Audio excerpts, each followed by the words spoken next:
अस्सलाम वालेकुम प्यारे दोस्तों, जैसा कि हम सभी जानते हैं कि घोड़ा एक बहुत ही वफादार और साथ निभाने वाले जानवरों में से एक होता है। घोड़ा अपनी खास आदतों की वजह से सबको अच्छा लगता है। दोस्तों, इस घोड़े की कीमत बादशाह भी नहीं लगा पाया और वो औरत किसी भी कीमत पर उस घोड़े को बेचने को तैयार ना थी। लेकिन आखिर ऐसा क्यों हुआ और वो घोड़ा उस औरत के लिए इतना खास क्यों था? उसके साथ उसका क्या रिश्ता था और राजा उस घोड़े को खरीदने के लिए मुंह मांगी कीमत देने को तैयार था? तो प्यारे दोस्तों, जानेंगे सारी बातें तहसील से। इसी वजह से इस वीडियो को आखिर तक ज़रूर देखिएगा। तो प्यारे दोस्तों, ये कहानी उस ज़माने की है जब हमारा देश आज़ाद भी नहीं हुआ था और छोटी छोटी रियासतों में हमारा देश बटा हुआ था। उस ज़माने में कश्मीर की वादियों में बसी एक रियासत में एक बहुत ही खूबसूरत लड़की रहा करती थी। एक तो लड़की अपनी खूबसूरती की वजह से पूरे इलाके में चर्चा में बनी रहती थी और साथ ही इस लड़की के पास एक बहुत ही आला नस्ल का घोड़ा था और जो उस लड़की की तरह अपनी खूबसूरती के लिए पूरे इलाके में मशहूर था। कई लोगों ने घोड़े को खरीदने की कोशिश भी की, लेकिन लड़की ने कभी भी उस घोड़े को नहीं बेचा। इधर जिस रियासत में लड़की रहती थी, उसी रियासत का बादशाह घोड़े का बहुत शौकीन था और उसके राजमहल में एक से बढ़कर एक घोड़े मौजूद थे और बादशाह अक्सर अपने पसंदीदा घोड़े पर सवार होकर सैर सपाटे के लिए जाया करता था। और उसके साथ ही इस बादशाह को शिकार का भी बहुत शौक था और इस काम के लिए वो अपने खेमे में मौजूद सबसे खूबसूरत और सबसे मजबूत घोड़े को लेकर जाता था। तो ऐसे में बादशाह का मूड बना तो बादशाह ने अपने सिपाहियों को बुलाकर कहा कि जाओ और अस्तबल में मौजूद घोड़ों में से एक मजबूत घोड़े को लेकर आओ। बादशाह ने जब सिपाहियों से कहा तो सिपाही कहने लगे कि बादशाह सलामत, हमारी रियासत में एक लड़की है जो कि यही कोई 28 साल की है और बादशाह सलामत, इस लड़की के पास एक बहुत ही खूबसूरत घोड़ा है जिसे लड़की के अलावा किसी ने छुआ तक नहीं और ना ही लड़की ने घोड़े को बेचा है। जब बादशाह ने घोड़े के बारे में सुना तो वो घोड़े को देखने के लिए बेताब हो गया। उसने फौरन सिपाहियों को हुक्म दिया कि जाओ उस लड़की से घोड़ा लेकर आओ। सिपाही उस लड़की के पास गए और कहा कि बादशाह सलामत ने आपका घोड़ा मंगवाया है, लेकिन उस लड़की ने साफ इनकार कर दिया। और जब ये खबर बादशाह के पास पहुंची तो बादशाह को बेहद गुस्सा आया कि हमें मना करने वाला आखिर ये कौन है। लेकिन दोस्तों, ये बादशाह बहुत अच्छा था। उसने अपने गुस्से को काबू किया और अपने सिपाहियों को हुक्म दिया कि उस लड़की को बाइज्जत उसके घोड़े के साथ हमारे दरबार में लेकर आओ। जब सिपाहियों ने उस लड़की से जाकर कहा कि बादशाह ने आपको आपके घोड़े के साथ बुलवाया है, तो ऐसे में लड़की मान गई और लड़की दरबार में अपने घोड़े के साथ पहुंच गई। लेकिन लड़की ने ये बात पहले से ही ठान ली थी कि चाहे कुछ भी क्यों ना हो जाए, लेकिन मैं अपना घोड़ा किसी भी हालत में बादशाह को नहीं दूंगी। और बादशाह ने जैसे ही घोड़े को देखा तो वो उसका दीवाना हो गया और वो उसकी मुंह मांगी कीमत देने के लिए भी तैयार हो गया। लेकिन लड़की ने कहा कि अगर आप अपनी पूरी रियासत भी मुझे देंगे तो भी इस घोड़े की कीमत के मुकाबले नहीं हो सकता।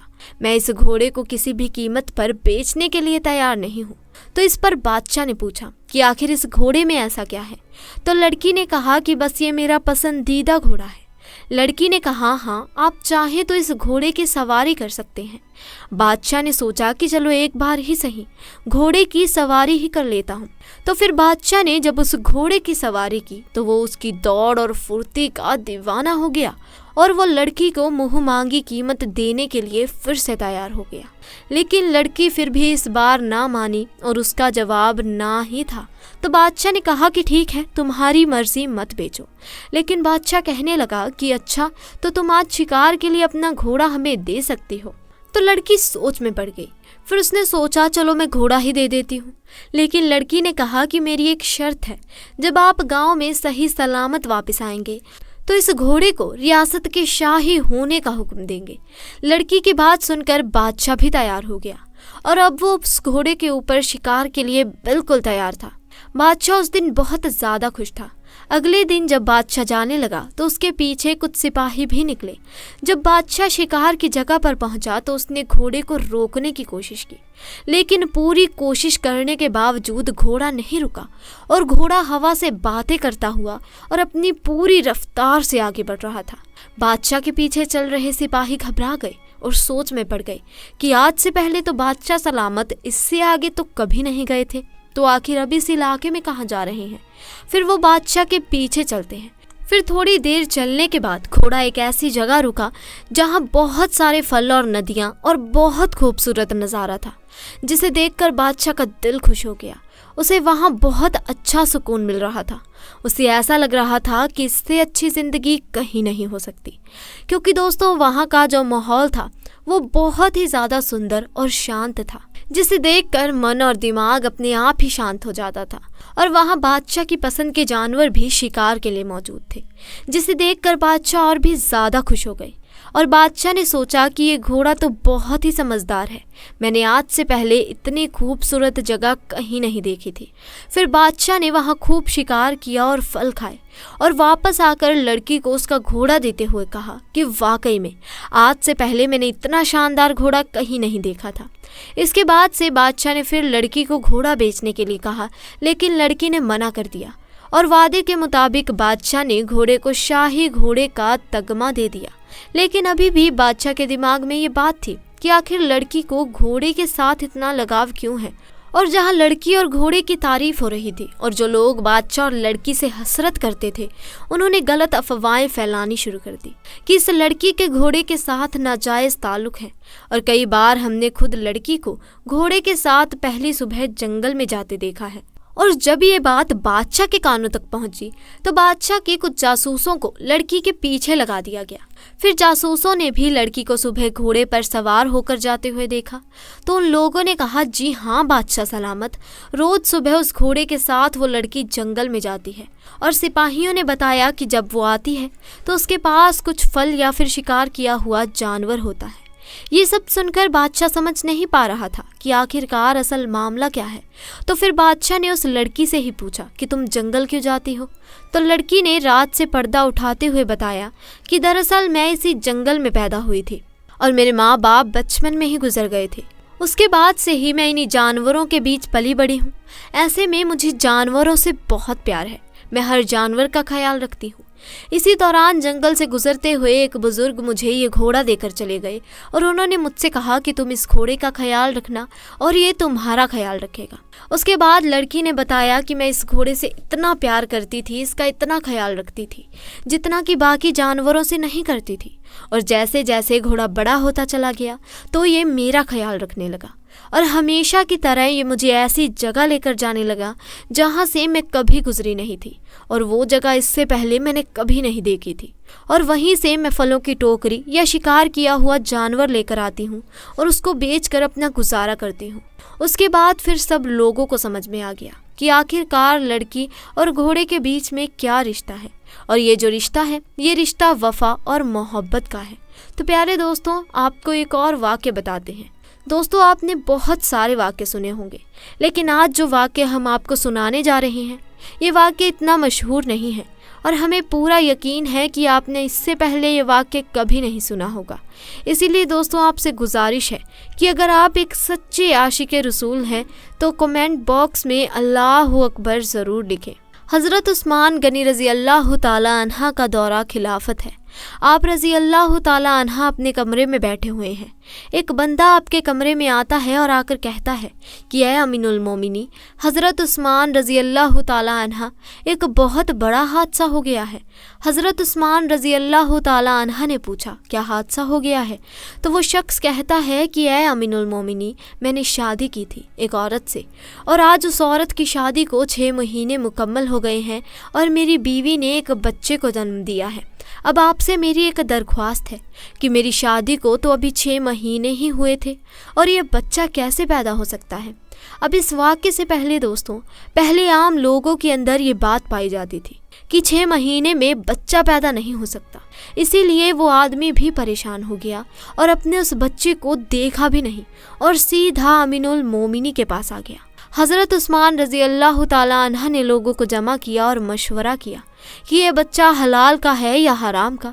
और इससे पहले ऐसा वाक़या कभी भी पेश नहीं आया कि किसी औरत ने 6 महीने के बाद किसी बच्चे को जन्म दिया, और यह पहला वाक़या था।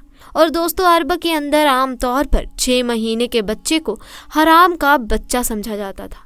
तो मशवरे में मौजूद तमाम लोगों ने कहा कि 6 महीने का बच्चा अर्ब के अंदर कभी भी पैदा नहीं हुआ है, लिहाजा ये हलाल का नहीं हो सकता बल्कि हराम का ही है। और जब हज़रत उस्मान रज़ी अल्लाह ताला अन्हा ने तमाम लोगों से मशवरा कर लिया और हिसाब किताब वालों ने सब ने यही कहा कि अरब की तारीख में 6 महीने के बच्चे को हराम का बच्चा समझा जाता है, तो यहाँ पर हज़रत उस्मान रज़ी अल्लाह ताला अन्हा ने हुक्म दिया कि औरत को संसार कर दिया जाए। हज़रत उस्मान रज़ी अल्लाह ताला अन्हा ने हुक्म दिया कि औरत को खुले मैदान के अंदर ज़मीन में गाड़ कर रज़न का अमल शुरू कर दिया जाए।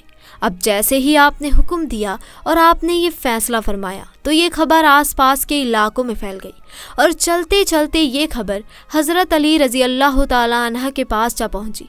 अब हज़रत अली उस मैदान की बजाय जहां उस औरत को संसार किया जाना था वहां पर न जाते हुए सीधा हज़रत उस्मान रज़ी अल्लाह ताला अन्हा के पास जा पहुँचे और सलाम करने के बाद अमीनुल मोमिनी से पूछा कि ए उस्मान, क्या आपने ये हुक्म दिया है कि उस औरत को रज़न किया जाए जिसने 6 महीने का बच्चा पैदा किया है?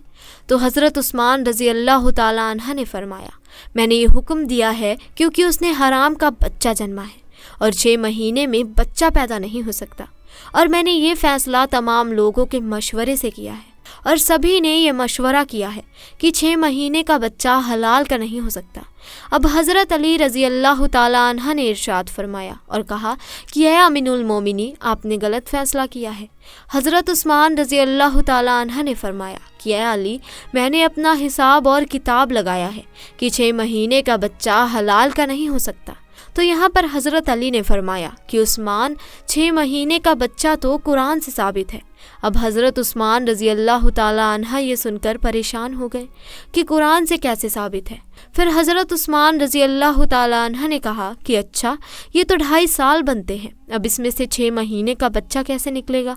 तो हज़रत अली ने फरमाया कि दूसरी आयत पढ़ो, अल्लाह फरमाता है कि 2 साल दूध पिलाने के 30 महीनों में से 2 साल निकालो और जब आप 24 महीने निकालोगे तो पीछे 6 महीने बचेंगे। तो हज़रत उस्मान रज़ी अल्लाह ताला अन्हा ने फरमाया कि ए अली, बात तो तुमने बिल्कुल ठीक कही है। हज़रत अली रज़ी अल्लाह ताला अन्हा ने फरमाया, क़यामत तक अगर किसी औरत का 6 महीने का बच्चा बिस्तर पर पैदा हुआ है तो उसे हलाल समझा जाएगा, हराम नहीं, क्योंकि ये कुरान की आयतों के मुताबिक है और सारी दुनिया झूठी हो सकती है लेकिन कुरान पाक की बात कभी झूठी नहीं हो सकती।